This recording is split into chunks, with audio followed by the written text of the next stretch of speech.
Hello. As of right now, I'm unsure how to begin this, and I know at a later point in time, when reciting this back to myself, as the paper spits centimeter by centimeter out into this world from the printer, I will have found ways I may have worded this better. And much like the thin, crisp white surface of the page, now dotted with the language comprehensible to only some, and yet only fully understood by myself, I will be transformed too, I hope. But right now, while the hands extending in front of me interpret the workings of these thoughts onto the screen, I feel weird. And in that too, I feel bizarre sitting in front of a screen, translating these inner workings onto a simulative set of papers.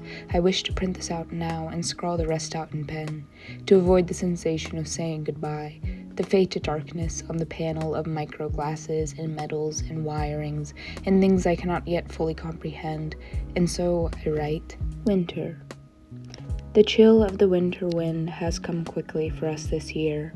The pale green lichens and mosses superseded the vivid orange and yellow leaves that danced atop the tall trees surrounding the region. Prior to the enchanting and seemingly eternal sunset of foliage and post the stillness of winter, I presume the branches held bustles of waxy green leaves, various nuts and fruits, providing homes and sustaining life for several creatures of a smaller variety than our own. Though it is beautiful, the sharp air has proved difficult for this set of Southerners, whose past winters were brief, and those brief days were often jammed with various holiday and seasonal activities. And I never felt like winter for too long. The cold days were sunny and could be easily enjoyed with a mere zip-up jacket and long pants. And so, you can imagine the surprise when arriving to a land of fleece-lined undergarments, quality hydrophobic coats, and umbrellas large enough to account for rain that seemingly defies all odds, blowing in sideways and landing fat and heavy on the panes of glasses. I am not a pessimist, though, of course, and the beauty of the season is undeniable, including its grit.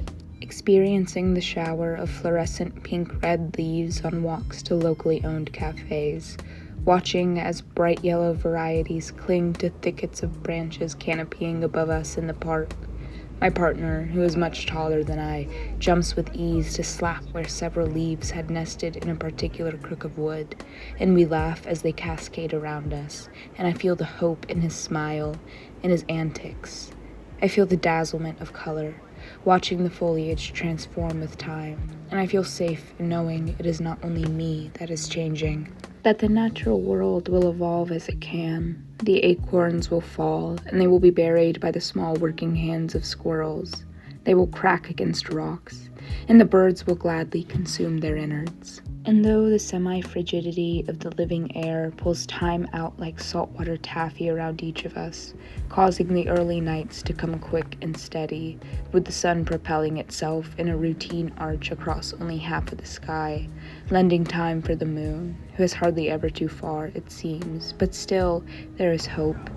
For there are places that are darker than this, for longer than this, and it is filled with warm souls that tend to the land and honor the sacredness of the winter.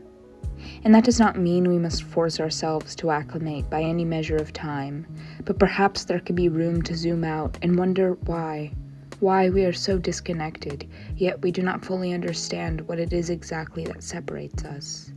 The amount of sun provided to an area will change the entire pace of the ecosystem it holds.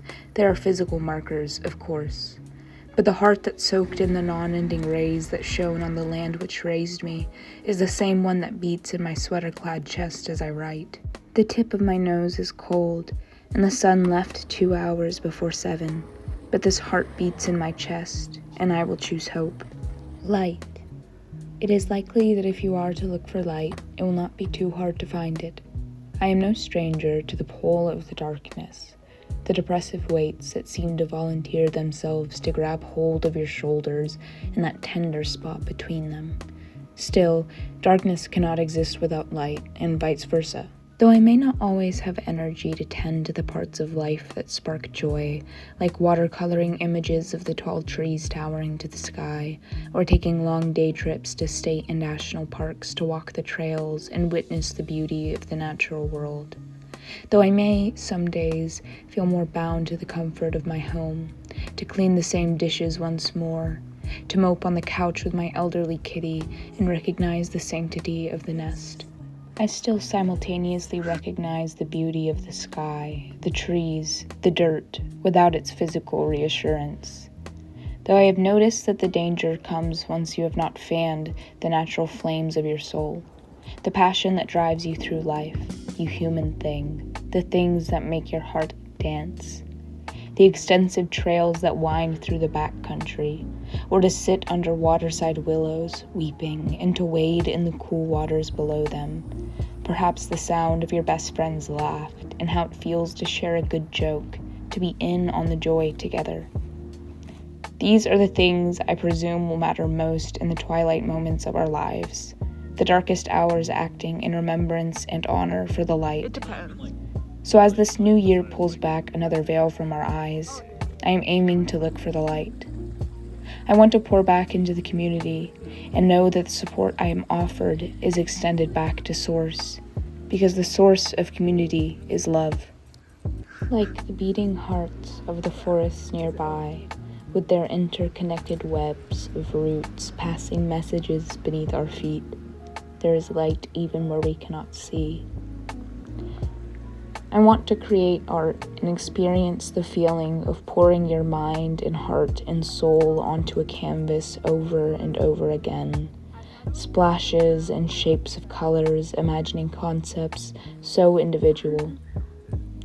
For me, art is the experience of time, and it continuously endures and surpasses it. And is there not light there? I want to catch the current of creative expansion and let my soul be carried by all of the artists before me into all who shall come next. When I think of them now, and still, I'm only sitting in my room, staring at a screen, but still, when I think of the light. I cannot help but think of the light.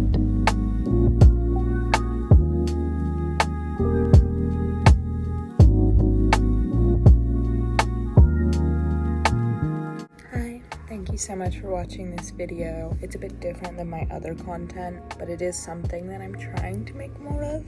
I want to explore more of writing and making art, like I said in the video. The whole point is trying to choose hope and follow the light even during the darkest winter that I've had yet, but I know Alaska exists, so. But anyways, thank you so much for watching regardless. Check out my description for more info and resources. Enjoy these little clips from life and come back for more kind of normal videos soon. Thank you so much for watching. Stay healthy.